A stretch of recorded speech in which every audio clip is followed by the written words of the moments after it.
I don't know about you, but I love that little psalm. Isn't it exciting? Isn't it beautiful? We're looking forward to that time, aren't we? It's the time when all the earth will praise God. It's the time when God's laws will be established throughout the globe. It's the time when the people of Israel will be preserved and will be a strong nation in the center of the earth. And as we read, the verse I'm most interested in there is verse 8. Oh, I like verse 7 because, well, that's got dragons. But beside that, verse 8, fire and hail, snow and vapors, stormy winds fulfilling God's word. That's very promising. That's what we wanted, wasn't it? Good. Stormy winds fulfilling God's word. And that's really what we want to have a look at tonight. Because when you think about it, God has used storms, weather, again and again and again down through history in order to present the message he wishes to present to mankind, in order to control events, in order to make the world know that he is God and he rules in the kingdoms of men. And it's a tool that he's used over and over and over again to impose his will upon this globe. If you go back just one chapter, Psalm 147, he repeats this idea again. He says in verse 15, he sends forth his commandment upon the earth. God's word runs swiftly. God's commandment is running swiftly throughout the earth. And then it contrasts this idea. He sends forth his ice-like morsels. Who can stand before God's cold? God uses weather patterns to impose his word, his will upon the earth. Verse 18, he sendeth out his word and melteth them. Can you see how he's now blending the ideas of God's word, God's will, and the weather, the ice, the snow, the hail? He causeth his wind to blow, the wind of his purpose. And the waters flow. He showeth his word unto Jacob, his statutes and his judgments unto Israel. And again throughout history, God has used weather, hasn't he? The flood, classic example of a time where God used a spot of rain to teach humanity a lesson. He did it again in the time of Sisera, didn't he? Deborah and Barak benefited from God's use of the weather, perhaps the dividing of the Red Sea. Certainly in the time of the Lord Jesus Christ, where it was said of him that men marveled, saying, what manner of man is this that command the sea and the waves? Perhaps in the time of the Apostle Paul, when the great storm Euroclydon drove him to Melita and finally on to Rome. Again and again, God uses weather to fulfill his word. But tonight we're going to have a look at things outside the biblical record, or at least, shall we say, outside the history of the Bible, in the time from the end of the record of John and Revelation through to our day. And hopefully we can keep us all interested, because I know we've just had the main meal with Brother Don and with Brother Neville, and this is, I guess, in a sense, dessert. But by the end, hopefully, we can feel that we've had a well-rounded meal. We're all filled, and we go away convinced that we do live in the times of the end, that Christ is knocking on the door, if we would but hear it, and that we're almost there, and that God has tools that allow him very precisely to control exactly how events play out in our globe. So, what sort of wild weather do we have out there? Well, there's a list on the screen for you. We've got hurricanes and storms and hail, all the sorts of wild weather that we would normally think of, and God has used these again and again. We're going to add, for the purposes of tonight, a few extra things that might not normally be considered weather. They're more sort of environmental or seismic effects, but we're going to add them in to just give us a broader palette to work with this evening. So things like gale and El Nino, La Nina, frost, heat wave, earthquake, meteor, volcano and tsunami. Now, for those of you who are hoping that tonight I'm going to somehow bring meteors into the story, I'm sorry, I haven't got any meteors for you tonight, but we do have, throughout the course of this evening, we're going to look at least one volcano, in fact several volcanoes. There will be earthquakes as we go. There's definitely going to be a pirate, and there'll be some large bombs. So hopefully there's enough to keep even the youngest entertained as we go. But it is serious material, and of course we've been watching, haven't we? Our brother Don spoke to us earlier on about the events of the United Kingdom, and for those of us who were watching the weather, we would have been stunned to see what happened.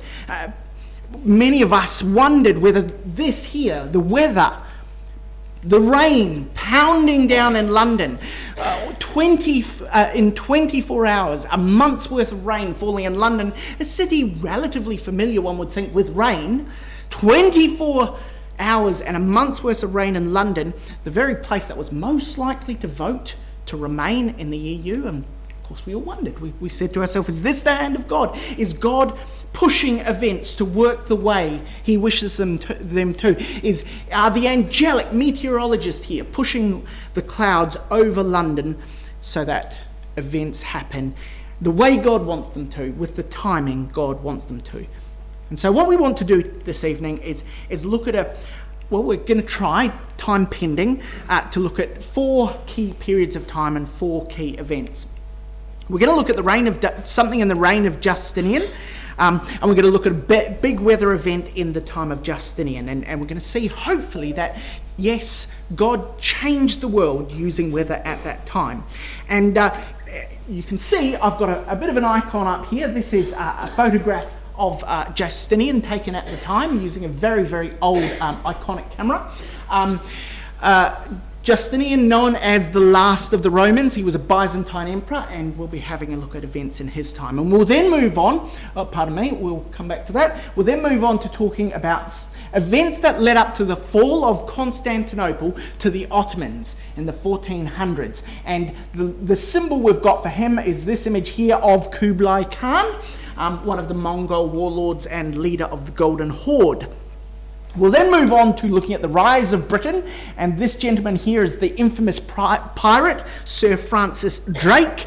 And then finally we'll conclude, hopefully, by looking at Robespierre, a French lawyer known as the Soul of Terror. And as we go, on every slide you're going to see an image of one of these 4 individuals, and that'll help you work out exactly where we are in our timeline for this evening. So, weather. This here is a chart of the weather of global temperatures for the last 2,000 years. Now, some of you will immediately be saying that's pretty impressive. The Weather Office has only been around for the last 70 years. How did they work out what the weather was 100 years ago, let alone 500 or 1,000? We will come to that. But what I want us to particularly focus on is this section here, where you can see a sudden, rather cold snap occurring. The temperatures plunged around the world and is recorded in this long history. It's a relatively recent history from 2012, based on a vast study of weather patterns around the globe for the last 2,000 years. How did they get this magnificent chart that gives us the weather for the last 2,000 years? Well, they used a number of things. One of them is they used tree rings. And for those of you who have had a past career as a lumberjack, you will all know that you can tell what the weather's been like in a particular area by the tree rings. When you look at the tree rings, you'll be able to see that those rings of the tree that are larger indicate a good year, a year in which the temperature in the area in which this tree was growing was conducive to growing big trees, and the smaller rings means it's probably a year where there wasn't much rain or it was very, very hot and the poor tree suffered. Now you're probably thinking to yourselves, yes, but this is 2,000 years of history. Did some criminals go around cutting down a whole lot of 2,000-year-old trees in order to get this science? That would be just wrong. That's not actually what they did. They actually found a bunch of very, very old buildings. These buildings, some of them dating back thousands of years, and embedded in the heart of these buildings were often old timbers that were used as structural supports, roof beams and the like, and they uncovered those and examined those, dated the buildings. By that they dated the trees, looked at the tree rings and worked out what the temperature was in particular years. So a rather good technique that didn't involve cutting down heritage trees left, right and centre. They combined that with a bunch of other things. These are Arctic cores being taken in some very, very cold region in the far north of the Earth, and they take these big, big, long, deep cores and they look at what appears in different layers of ice, different pollens, different smoke particles and the like, and by that they can get some idea of what was going on with the temperature in a particular year. The deeper down you go into the ice, the older the ice presumably is, and you can make some sort of guesstimate about what was happening in that year. They combine that with silt taken from the bottom of very, very still lakes, and again they're looking at what is in that silt, and also coral bleaching. And by combining all these factors, they were able to make that magnificent temperature map for the world for the last 2,000 years that we were looking at there. And you might be saying, oh, that's very interesting, cold snap 2,000 years ago, big deal. What are we talking about? Well, this is a map of the Byzantine Empire at its peak, just before the time of Justinian. It was, in fact, at its greatest during the reign of Justinian. And I'd like us all to turn up a passage, Revelation chapter 8. Just remind ourselves of what is happening at this period in history. So, the Byzantine Empire in the east has been growing and growing, but the Western Roman Empire has been being pummeled by the barbarians, pummeled almost to extinction by this point. And that's what's recorded in the early verses of Revelation chapter 8. And then in Revelation chapter 8 and verse 13, John says, I beheld and heard an angel flying through the midst of heaven, saying with a loud voice, Woe, woe, woe! Woe to the inhabitants of the earth by reason of the other voices of the trumpet of the three angels that have yet to sound. Three more angels blowing woe trumpets. And now the searchlight of God's attention is going to turn away from the east, away from the west. The Western Roman Empire that for the last few hundred years has been pummeled by successive barbarian invasions. And now the attention of Yahweh turns to the east. Turns to the Byzantine Empire. And you see, the Byzantine Empire is at its greatest under Justinian. But we need to go on. Revelation chapter 9 and verse 1, the fifth angel sounds, and John saw a star fall from heaven unto the earth, and to him was given the key of the bottomless pit, and things are going to come up. They're coming out. And what's coming out? Well, we know from what we know of Revelation that this describes the rise of the Islamic caliphate that was going to grow and grow and grow and threaten the Roman Empire and serve as God's tool with which to punish Catholic Europe and the Byzantine Empire. And so we're at a period of time where the Byzantine Empire occupies the area that is required in order for this Islamic caliphate to begin growing.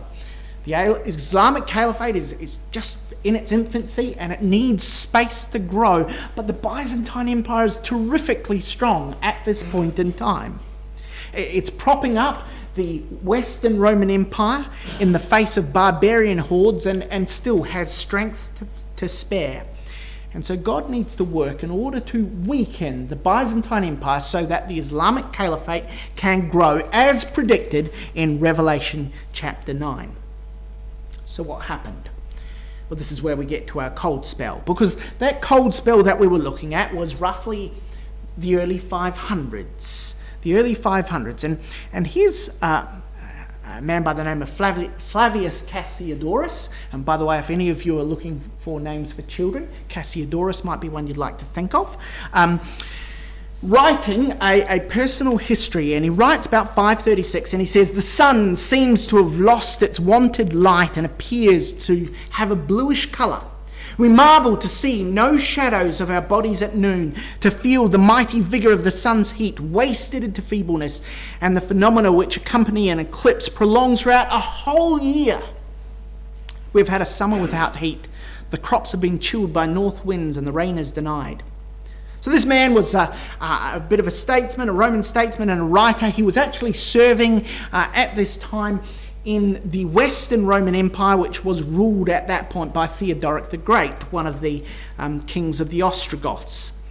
And he writes about the weather in 536, and he says, well, It's strange. It's almost like we've got an ongoing eclipse. Michael the Syrian, who was a leader in the Syrian church in Crusader-held Jerusalem some years later, wrote a long history called the Chronicle. And in the Chronicle, he writes about this period of time. And he says that the sun became dark and its darkness lasted for 18 months. Each day it shone for about 4 hours, and still this light was only a feeble shadow. Now, this man's writings are accurate enough to have been used by NASA at various different points to pinpoint different weather effects that NASA has uncovered have happened around the world. But what we need to work out is, what is this? What's going on here in 536 that Michael the Syrian and Cassiodorus are talking about? Well, there's been a number of suggestions, but one of the best suggestions is this. So, this is the video that you're seeing running there of a volcano is not actually a video of a volcano that happened in 536, in case you're wondering. That's a much more recent video from about 2002. But the imagery here is of the Ilopango eruption site. At the time of around 533, this here was actually a mountain. By 536, it was no longer a mountain and was swiftly becoming a lake. And what scientists believe is that there was an exceptionally large volcano that happened around 535 to 536 in El Salvador. A massive volcano. It caused what was called the dust veil. It put so much material up into the stratosphere that it cooled the Earth for well over a year. 84 cubic kilometers of ejecta has supposedly been pushed out by this particular volcano dated to 536 AD. Now, scientists have a scale for how big volcanoes is, and this is from Wikipedia. This is the scale. They've got wonderful names for the different settings on the scale. So level 0 of a volcano, this is the Volcano Explosivity Index. A level 0 volcano is effusive. It's kind of a nice word, isn't it? It's just an effusive volcano. A level 1 is described as a gentle volcano. Level 2, we get to an explosive volcano. Level 3 is described as catastrophic. Level 4 is cataclysmic. Level 5 is paroxysmic. Level 6 is colossal. Level 7 is megacolossal. You can see they're running out of words here. And level 8, they get to apocalyptic. Now, what does that actually mean in terms we might understand? Well, a level 5 volcano is large enough that it will send a plume of smoke and of ash 10 kilometers straight up. And worldwide, we expect to have one of these about every 12 years. Colossal, level 6, means they're going to have a plume roughly 20 kilometers straight up, and they happen once every 100 years. The one that we're talking about here that happened in 536 and caused the globe to go cold for about 18 months, we believe sent a plume of ash and of rock 25 kilometers straight up. So about 3 times the height of Everest. By comparison, Krakatoa, 18 kilometers straight up. This volcano, we believe, back in 536, sent ash as high as 80 kilometers up. It darkened the sky for years. It increased the sulfur dioxide content of the planet, thus dropping the temperature of the globe, and dropped the temperature of the globe by about 2 degrees. Now, that's all very theoretical. What I want to do is try and put this into a little bit of perspective for us. So, the video you're now watching is of the largest explosive device ever created by humanity and dropped. This is the Tsar Bomba. It's a nuclear bomb that was developed by the Russians. Who else? Of course. And it was dropped over Siberia. The video you're seeing was taken from 161 kilometers away from the bomb site. This bomb is a 50 megaton bomb, so it's about 3.3 thousand times larger than Hiroshima. The mushroom cloud that you're seeing ends up being about 64 kilometers high, 95 kilometers wide, and if you were standing over 100 kilometers away from the bomb site, you would die from third-degree burns. This is a big bomb. By comparison, the volcano that we're talking about here back in 536 was about 2,000 megatons. So this is a 50 megaton bomb. The volcano we're talking about was 2,000 megatons. Absolutely massive. It fits about there on our scale. So this is a big explosion on the other side of the world, and it's going to affect the entire globe. And what followed was, well, the 4 horsemen of the apocalypse, wasn't it? Famine and drought, starvation, flooding, and the spread of disease. And it's this last that we want to have a look at now, because you see, what was happening is the empire was just starting to recover in 536 from the effects of the onslaught of successive raids by barbarians after barbarians, all with wonderful names like Vandals and Huns and Goths and Ostrogoths and you name it. And they had been raiding for centuries now. But now Justinian's on the scene. There's a bit of peace, a strong emperor in the west, and all of a sudden the weather turns sour. Famine, drought, cold weather meant poor crops, particularly in Europe, and people were weakened by hunger. There was flooding, and then the spread of disease. And this is from another historian, Evagrius Scholasticus, and he writes, speaking of 541, he says, "I will also describe the circumstance of the pestilence which commenced in that period and now has prevailed over and extended over the whole earth. 2 years after the capture of Antioch by the Persians," note that, by the way, the Persians, by that, what he means by that is the Islamic people to his east. 2 years after that, a pestilence broke out. It took its rise from Ethiopia, as reported, and has made a circuit of the whole world in succession, leaving, as I suppose of it, no part of the human race unvisited by the disease. Some cities were so severely afflicted as to be altogether depopulated, though in other places the visitation was less violent.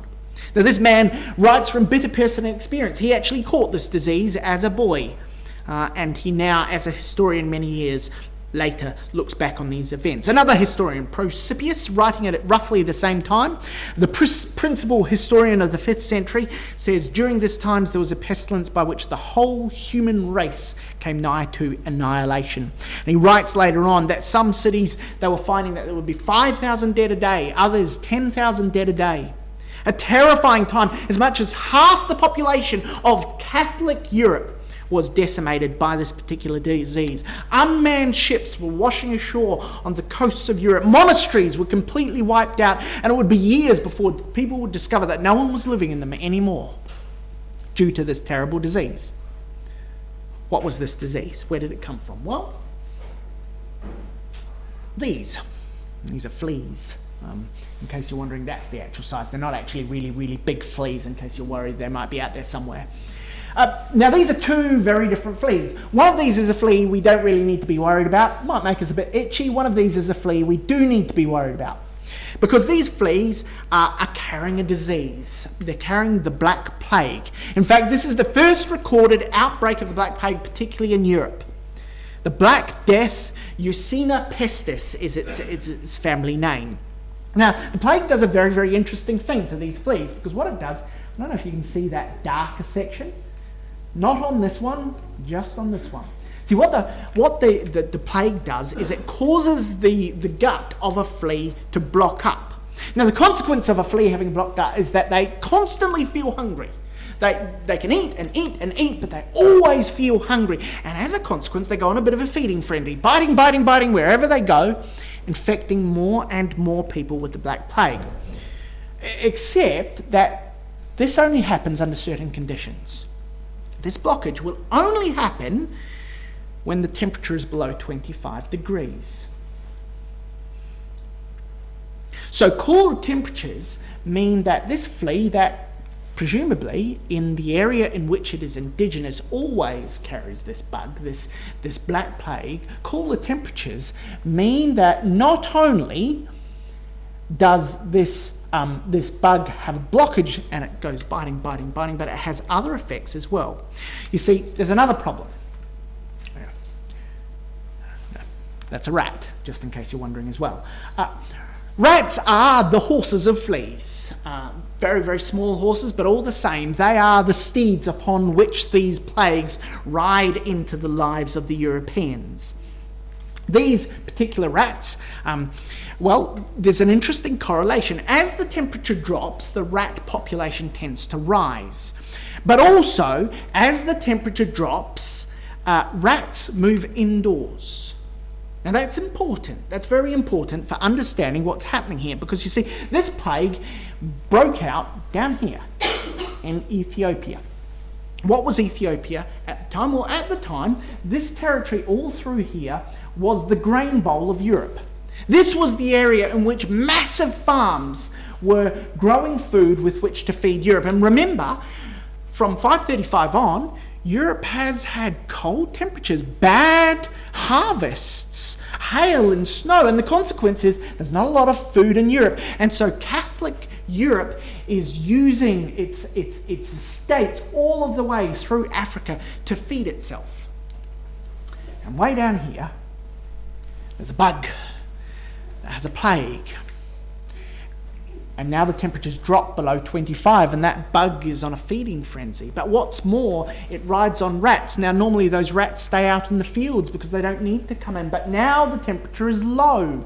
The population of rats is rising, and furthermore, they're moving indoors. Where do they move indoors to? Well, they move indoors to where there's food. Where's their food? Well, it's the big places where we're storing all the grain that we're growing down here. And what happens to that grain? Well, it goes on boats. Where to? Europe.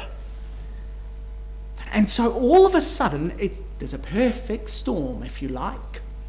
Cold weather's coupled with the plague, coupled with fleas that have a gut blockage. That means they bite and bite and bite, ride on the backs of rats that normally stay outdoors but now go indoors because of cold temperatures.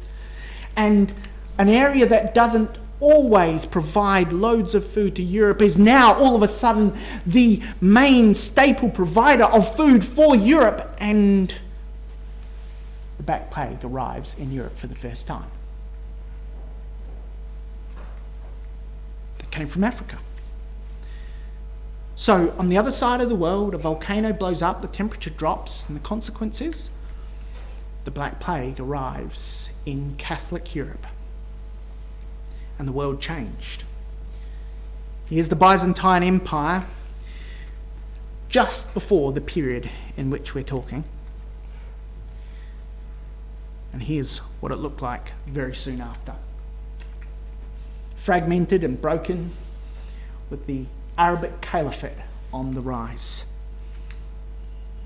The armies of the Eastern European Byzantine Empire were severely weakened by the flood of the plague through their ranks, and the consequence was they were only able to defend themselves. No longer were they able to defend the Western Roman kingdom. No longer were they able to defend their own eastern flank. And God's prediction in Revelation chapter 9 came to pass because he made it come to pass. And the Arabic hordes began to grow stronger. So, a storm of sorts on the other side of the world changed the world, and because of that, Bible prophecy was fulfilled. God ensuring that his word would come to pass exactly as he said. So let's move on out of the time of Justinian. We're now going into the time of Kublai Khan. And let's just read the passage that relates to that in Revelation. Revelation chapter 9 and verse 14 and 15, where it says that John hears a voice saying to the sixth angel which had the trumpet, verse 14 of Revelation 9, "Loose the four angels which are bound in the great river Euphrates." And the four angels were loosed, which were prepared for an hour and a day and a month and a year to slay the third part of men. So here we've got a description of four angels, which we believe represent four different, if you like, infant nations bound up in the curves and the twines of the river Euphrates, waiting for their purpose which God has reserved for them. They have a purpose that God has prepared them for, and now John is hearing the words, let them go, unleash them, let these four angelic nations come out and do the job that God has prepared them for. And we think that these are the four nations, the Seljuks, the Mongols, the Tartars and the Ottomans, all of whom were going to serve the purpose of God in punishing the Eastern Roman Empire. And we're told in that verse that there's a period of time, an hour, a day, a month, a year. And you'll know, those of you who've done some study on the subject, that there are several different interpretations on exactly how this works. Brother Thomas's is that we've got a period of time that lasts 391 days, 1 hour. He takes the day for a year period, and that becomes 391 years and a month. And he takes it from the marriage of a gentleman by the name of Togrul Beg through to the fall of Constantinople. And with Brother Thomas's calculation, it's perfect to the day. Now, some of you will have a different idea of exactly how this time period runs, but for the purposes of what we're talking about tonight, that's not so important. What is important is to know that God had a precise time in mind in which these angels would be working. They're prepared to do a work over a precise period described here as an hour, a day, a month, and a year. The timing is critical, in other words. God's told us that. The timing of what these 4 angel nations are going to do on God's behalf is absolutely critical. And all 4 of these nations need to have their time in the sun. The Seljuks and the Mongols and the Tatars and the Ottomans all have to do their work. You can't have 3 of them doing their work and one of them going missing in history, because then we would have a problem, because the chapter says there will be 4 angelic nations and history says there were only 3. What do we do? And God is never imprecise in the way his prophecies are fulfilled. So we want to see how that happened. So what we've got up here is a bit of a chart of the expansion of the Mongols. What did the Mongols do? Well, the Mongols took down the Seljuks. The Mongols took the Seljuks out and began to grow and become the dominant Islamic nation in the world. But look at what's happening here. See, this is where Constantinople is. This is the seat of the Eastern Roman Empire. Look at how close they get. Oh, so close. And then the tide retreats. Because you see, God didn't want the Mongols to take Constantinople. That job was reserved for another one of the angels. And so the Mongols got so close, but it wasn't their task. How did God ensure that the Mongols didn't actually get there and finish the job and leave nothing to do for the Tatars and the Ottomans? Well, it came down to Kublai Khan. Here he is. For those of you who thinks he looks somewhat oriental, yes, you're right. This gentleman ruled, well, he was basically from Mongolia, and he ruled the largest empire at the time in the world. He governed the Golden Horde, which was his massive army, which, as you saw on the map previously, extended all of the way from the middle of Eastern Europe across into China and down almost as far as Burma. What stopped him? What stopped him getting to Constantinople? Well, it actually wasn't events near Constantinople. It was on the other side of the world. He was stopped because he tried to invade Japan. Not once, but twice, in fact. He tried to invade Japan twice in a row. The first time he invaded Japan with 900 ships, and there was a big storm. Wiped his navy out. Lost the whole lot. So a few years later, he tried again. This time, he had 2 separate forces coming from 2 separate directions. The first force had 900 ships and 40,000 soldiers. The second force had 3,500 ships and 100,000 soldiers. Quite possibly the largest armada ever assembled in history. And guess what happened? There was a storm. The Japanese used the word kamikaze to describe that storm. The storm which protected them. The divine wind. Well, isn't that interesting? The Japanese call the storm that protected them on that occasion divine wind, the kamikaze. And so here is Kublai Khan with his massive army closing in on Constantinople. But he's a greedy man. He's got his attention in many places at once. And on the other side of the world, he's trying to take on Japan. And God sends storm after storm, which distracts him, which weakens him, which takes his attention away from the east. And the tide retreats. The Mongols are weakened. Kublai Khan dies soon after, and his empire begins to fragment. The Mongols weren't ever meant to take Constantinople. There's still 2 angels to go. The Tartars are up next. And now it's their time in the sun. Tartars are coming. Here's the key leader of the Tartars. His name is Tamerlane. Timur the Lame. He had a limp, we're told. And he too tried to take on Constantinople. And yet, he too died on the other side of the world, fighting, of all people, the Ming dynasty in China.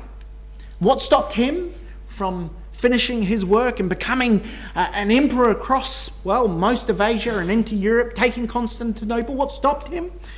Just the bitterest winter on record. His troops are recorded as having to dig through as much as 5 feet of ice to reach drinking water. And this huge storm that defeated his troops in China delayed Tamerlane from advancing on Constantinople, and the consequence was Constantinople would not be invaded for another 50 years. When it finally came time, it would be the Ottomans that would do the job, and, well, using Brother Thomas's chronology, if you like that, it would be spot on time. Why?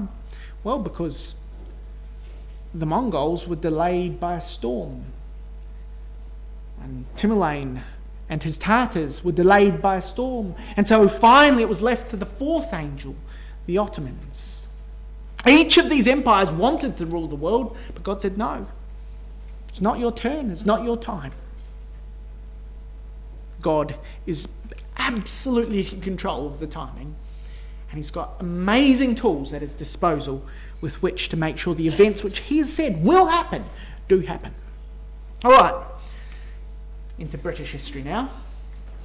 Many of us will know this passage from Help Us Israel, in which Brother Thomas spoke of a strong trading Britain. Having read the Bible, read many of the passages that we looked at in our first study, he realised that there is then a partial and primary restoration of the Jews before the manifestation, that is, before Christ comes, which is to serve as the nucleus or basis of future operations and the restoration of the rest of the tribes which after he has appeared in the kingdom. So what he's saying is the Jews have to go back to the promised land before Christ comes.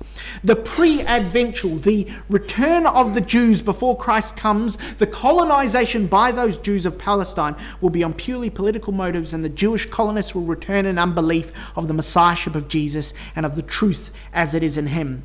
They will immigrate thither as agriculturalists and traders in the hope of ultimately establishing their commonwealth, but more immediately of getting rich in silver and gold by commerce with India, and in cattle and goods by their industry at home. And here it is, under the efficient protection of the British power. Brother Thomas knew long before 1948, long before 1917, that God had a purpose for the British people, and that was to support the establishment of a Jewish state prior to the return of Jesus Christ. He knew that from Bible study. And we, looking back on these events, can see how he worked it out. But what we want to look at now is, how did it actually happen? How was it that Britain, a tiny little island, not the scale and mass of somewhere like Russia or Germany or France, not that cohesive body of soldiers, a little island off the coast, separated by water. Anywhere they want to invade, they've got to first hop on a ship. They can't just mount an army, they've also got to mount a navy. How did it happen that this nation came to rule the world? Well, King Philip of Spain. King Philip of Spain, you can see that photo from the time, cheerful looking chap. From what we understand, he did always wear black. He was known for sitting hour after hour in an unheated office in his palace, working studiously on ruling his vast empire, because he was the ruler of Catholic Spain, which, well, it had dominions right across the globe at the time, all of the way from South America through into Africa. And he was a strong and powerful ruler, and he only had 2 interests in life: ruling the world as much of it as he could, and then making sure as much of that world that he ruled was Catholic, Catholic, Catholic, Catholic, Catholic. He was Catholic to the core. Now this lady here, also very cheerful, they make a lovely couple, is Mrs. King Philip. Her other name is Queen Mary I of England. Very good Catholic, and they got married because, well, they saw eye to eye on a number of things, except for the fact that Britain should be part of Spain. But when this lady died, her half-sister, we'll call her Liz, came to power.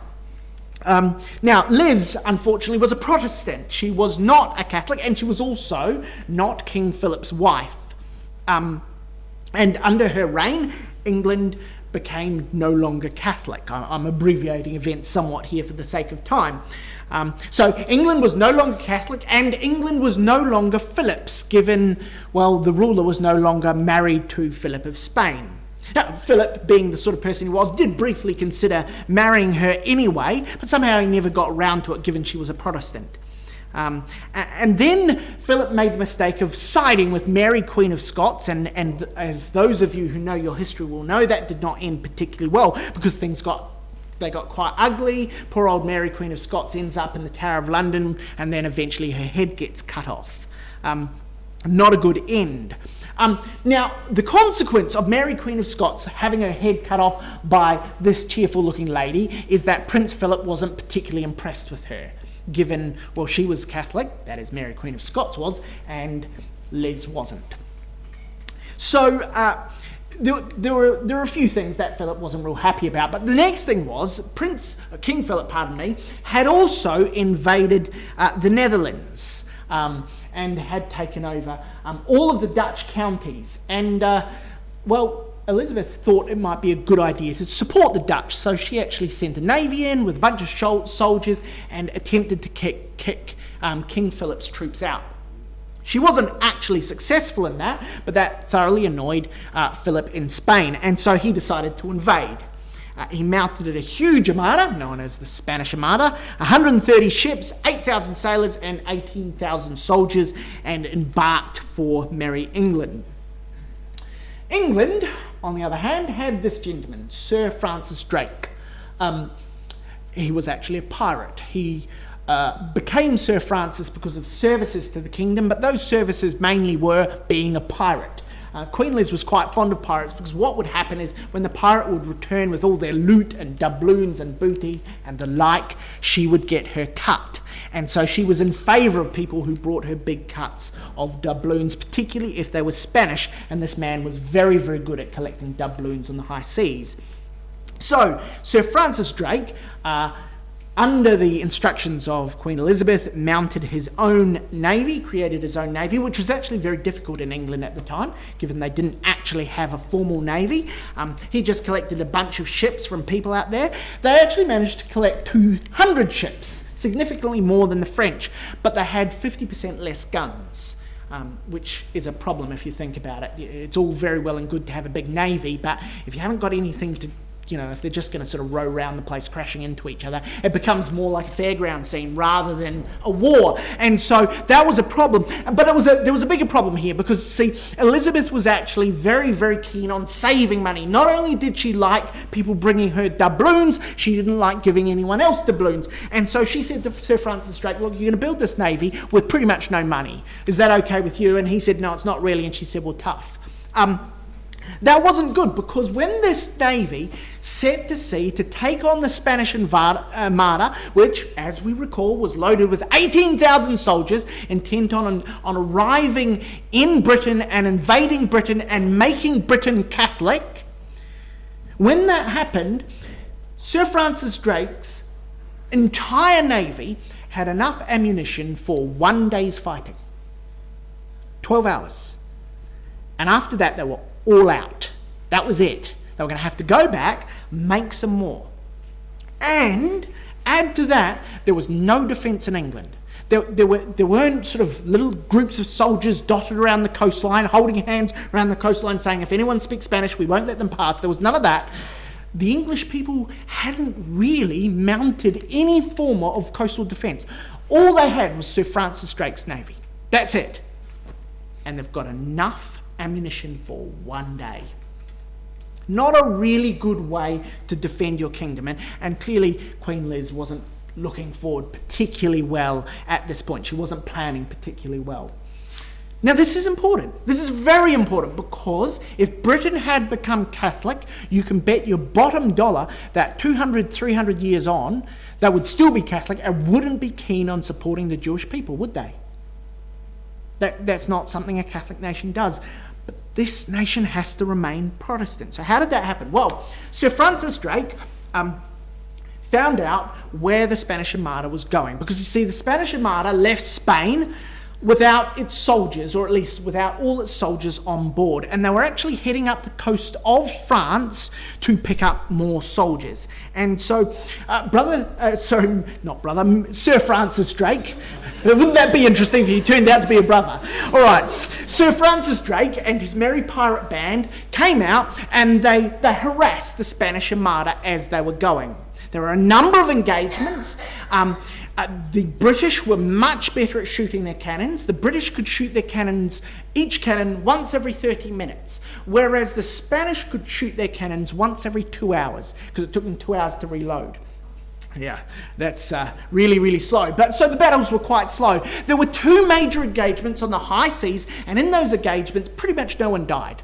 No ships were sunk. A couple of Spanish ships lost a bit of rigging, but there really wasn't much damage being done. Mainly because Sir Francis Drake was preserving ammunition. So the British had just come up, fly up a few flags, shoot off a few guns, and run away again. It wasn't until the Spanish Armada pulled into a place called Gravelines that things got interesting. They were heading up past Gravelines to pick up soldiers, and Gravelines was a shallow water port I think on the French coast, up near the Netherlands. What did Sir Francis Drake do? Well, he had 200 ships, so he had a few to spare. He picked out a few clunkers. In the middle of the night, he got these clunkers, he lined them up, set sail on them, and then set them on fire. Sent them in towards the coast. So from a Spanish perspective, you've got all of your ships lying along the coast at Gravelines. They've got their anchors down because it's nighttime, and really bad idea to be sailing in the dark at nighttime if you don't have a radar. And none of them had bothered to get a radar. Disappointing, but that's what they've done. And these fire ships come sailing in towards them. Now, at the time, fire was the greatest fear of a sailor. So what happened? Each of the Spanish ships had to get out of the way of the fire ships, because if these blazing boats crashed into you, your ship would catch fire and everything would just really go badly for you. So what they did, a lot of them thought, we have to get out of here extremely quickly, and they cut their anchors off. They didn't bother pulling them up because they didn't have time. They just cut the anchors off and headed out to sea. Wasn't a big deal, really. As far as we know, only one ship was lost, run aground, and so the Spanish Armada still had, 129 ships approximately. They then had to engage with the British. The British fought the Spanish Armada till about 4 p.m, at which point the British ran out of ammunition, totally, and headed back to Britain. And how many ships had been sunk? About 5 or 6 Spanish ships by that point. The Spanish at this point still have their whole armada basically heading up the coast of Britain, and the British Navy has run out of ammunition. What happened next? Well, here's what happened next. A big storm. Now, again, for those of you wondering how I managed to get footage of the Spanish Armada's storm, this is actually not the Spanish Armada. This is, I think it's actually the South African Navy in the Atlantic. Be that as it may, what happened is, there's Spain for those of you who like Spain. There's France. Here's Britain, Great Britain. And Gravelines is, I can't see it on the map from where I'm standing, but it's around here. And so a number of engagements happened between the British and the Spanish here. The British give up at about 4 p.m. in the afternoon, head back to base, and the Spanish, what happened? Well, the wind whipped up, and the Spanish got sent up here and up here and up here. And you think to yourself, why didn't they stop? Why didn't they just pull into harbour, stop, wait till the storm blew over? They had no anchors.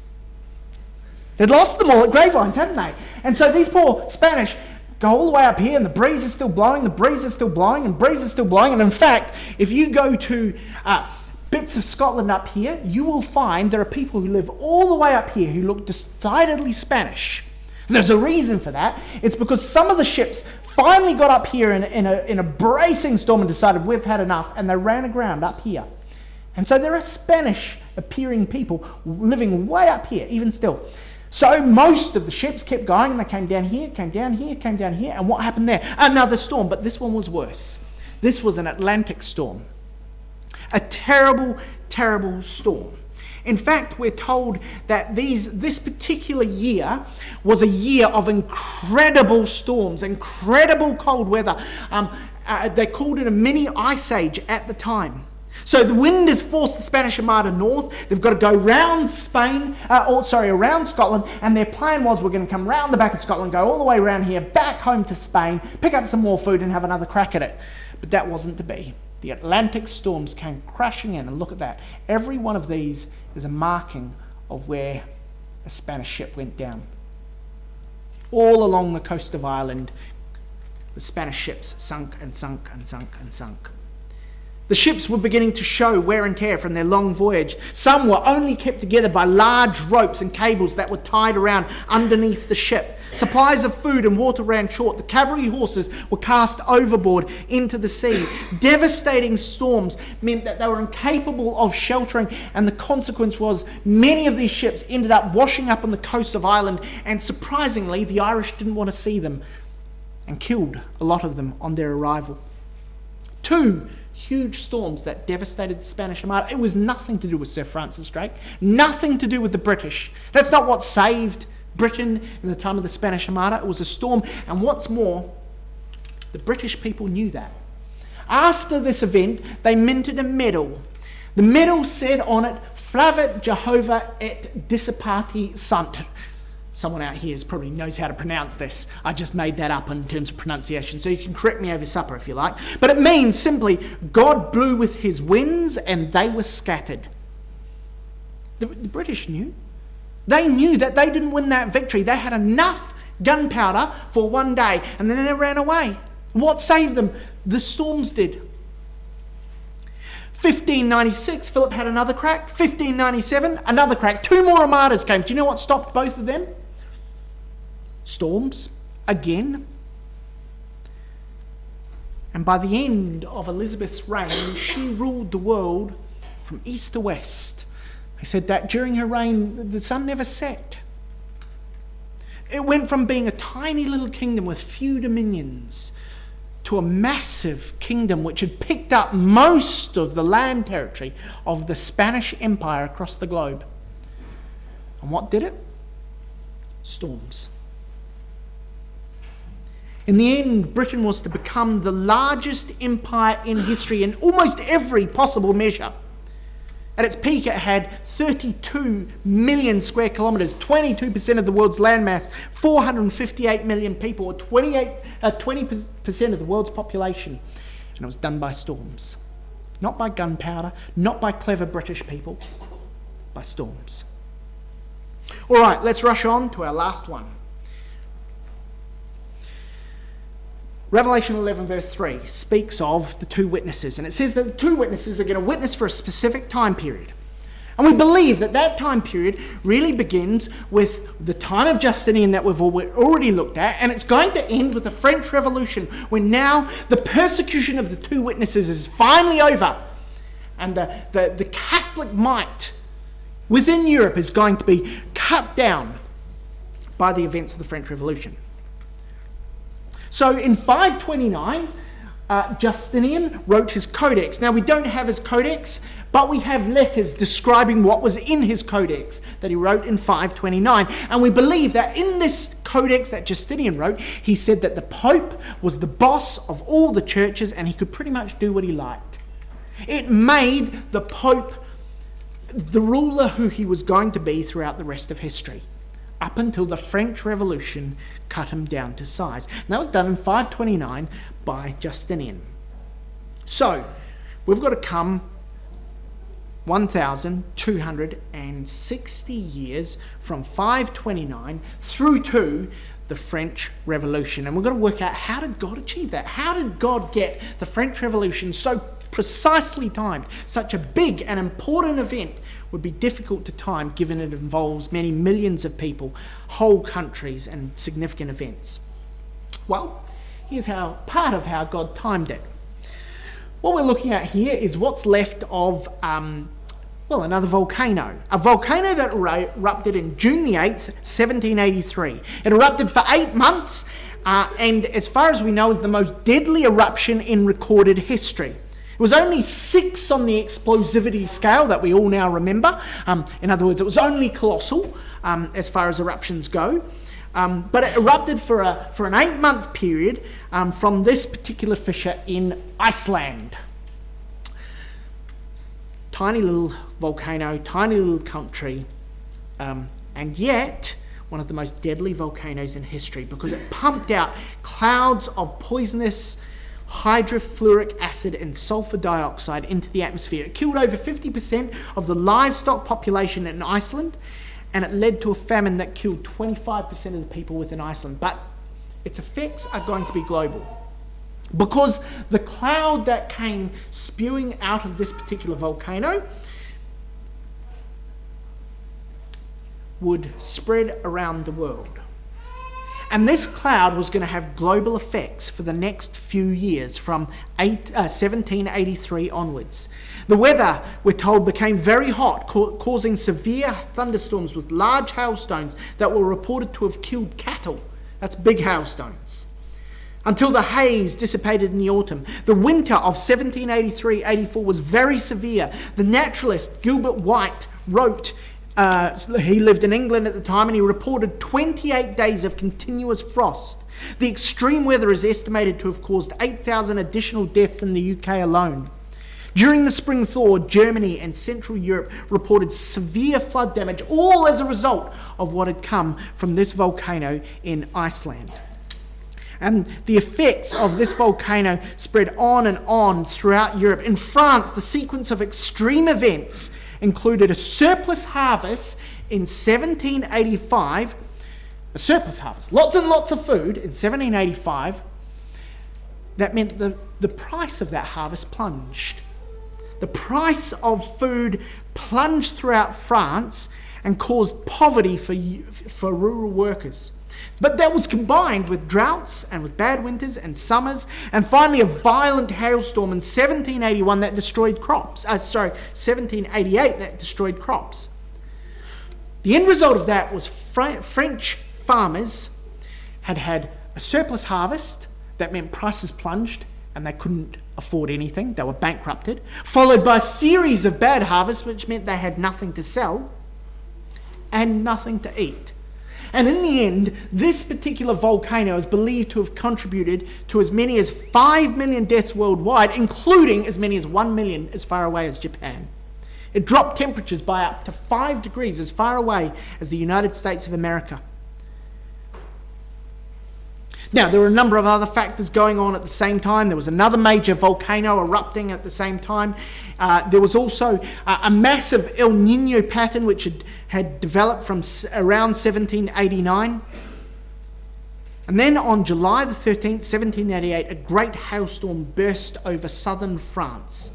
One particular gardener recorded that the stones were so monstrous that it killed hares and partridges, ripped branches from trees, ruined crops, laid fields waste. And they said they hadn't seen anything this bad in 80 years. 80 years. And 6 months later, those same farmers stormed the Bastille. Run down after years of bad crops, no food, hailstorms, weather that destroyed their livelihood, coupled with the fact that they were at the bottom of society and those at the top, the clergy and the nobles, refused to give them a break. The sans-culottes marched on the Bastille, and on the 14th of July, 1789, the French Revolution began. How did God do that? Well, it was weather, wasn't it? Weather event after weather event after weather event, pummeling France, such that finally, in 1789, the French people had had enough. All right, we're almost finished.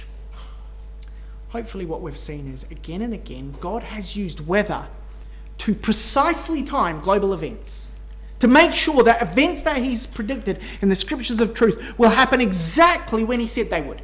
He says they'll happen on this particular year. They happen on that particular year. Why? Because a volcano the other side of the world, a flea that just happens to be particularly hungry. Any one of a number of things, God is working and using these global weather events to make sure that the prophecies that he has written down will occur exactly when he says they will. Some of you may have seen this video. It's taken from a movie that came out 10 or so years ago called The Day After Tomorrow. I was travelling home from a youth conference when I saw this movie on the plane. I was quite pleased with myself. I got onto the plane, I got upgraded to business class. I thought, well, aren't I special? I'm in business class. Look at me. And then the hostess came down the aisle. Champagne for you, sir. Champagne for you, sir. Came to me. Would you like orange juice? Oh, why does that always happen? Actually, she said, would you like orange juice sunny, which made it even worse. But anyway, I was on the brink of saying I'll have the champagne anyway. But as it happened, this movie came on, and I sat in my seat and I looked at this. And I'll tell you the truth, I actually sat in my seat and I cried. Because what I was looking at, I felt like I was seeing the events that are coming on this globe.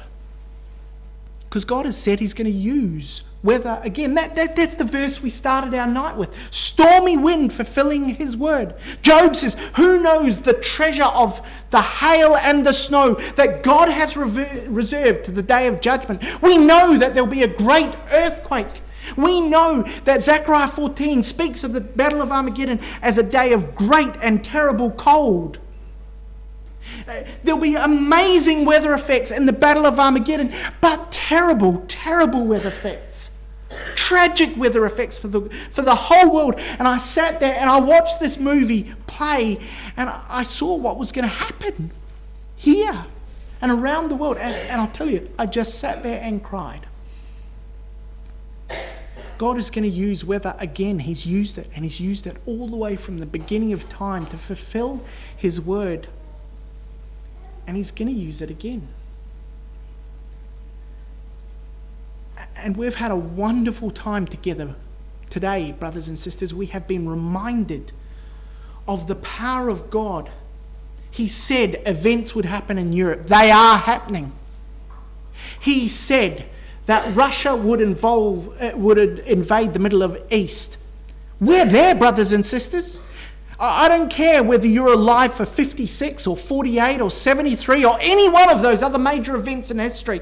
Nobody has seen Russia standing on the borders of the promised land, but every one of us here do. We're all standing there seeing Russia right on the borders of the promised land. And this stuff is about to start happening. And we've been reminded of the absolute certainty. And a day like this should not be academic. We can't let this be academic. This is not just because it's interesting, not because we can understand what the words say. This should be life-changing. And all of us need to remind ourselves of why we're here. We're here because we love our God and because we love the appearing of Jesus Christ, and we pray for the peace of Jerusalem. That's why we're here. And that should motivate us to go home and do the things that we need to do to be ready for this day. It's not academic. We're not doing this because we like newspaper cuttings. We're doing this because we love God and we love his son's appearing. That day's coming. It really is. And it's going to be terrible for the world, but it won't be for us. But we need to make sure we're doing the things that God wishes us to do. And you all know what that is. And on the other side, it's going to be like this. He shall be as the light of the morning when the sun rises, even a morning without clouds, as the tender grass springing out of the earth by clear shining after rain. We all want to be there.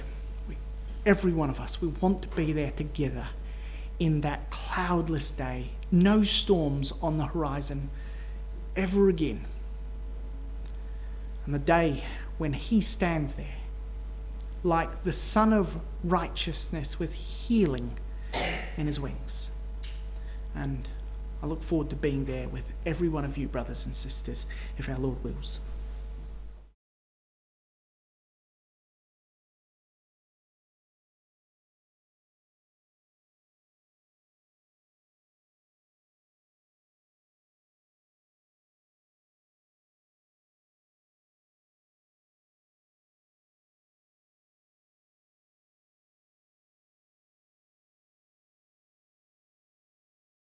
BibleTruthAndProphecy.com is a worldwide collaboration by Christadelphians to help promote the understanding of God's Word to those who are seeking the truth about the human condition and God's plan and purpose with this earth and with mankind upon it.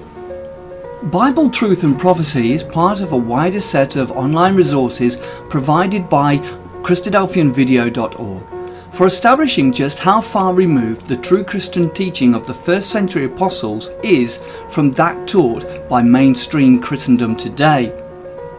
BibleTruthAndProphecy.com is very much a standalone website, but benefits from our vast network of sites and resources and social media. Here are just a few of the things that BibleTruthAndProphecy.com offers. We have a good number of written articles supplied to us from brothers from all over the globe. These deal with first principle issues, creation versus evolution, the inspiration of the Bible, and so much more. We have a whole section of video study series.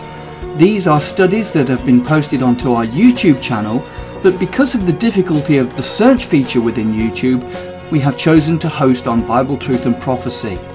So now every video you search for within the site, you can be guaranteed that it will be of a Christadelphian nature. We also have a preaching video section where any ecclesia is invited to download and use or embed these videos within their own ecclesial websites. We also have an exhortation service where we produce 2 or 3 exhortations per week, which we then circulate to brethren and sisters in isolation. We also have an ever-growing list of approved Christadelphian sites.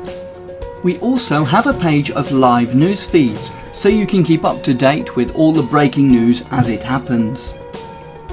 We also have a section for the daily readings. Each day at around midnight we publish all 3 of the daily readings, and then later on in the day we publish thought for the days, often based on all 3 portions of the daily readings. Within each daily reading post there is also a link to enable you to have the Bible chapter read to you directly. We also feature Bible in the News videos which we have produced from the Bible in the News website. We also feature Brother Don Pierce's milestone snippets, which come out approximately 3 times a week.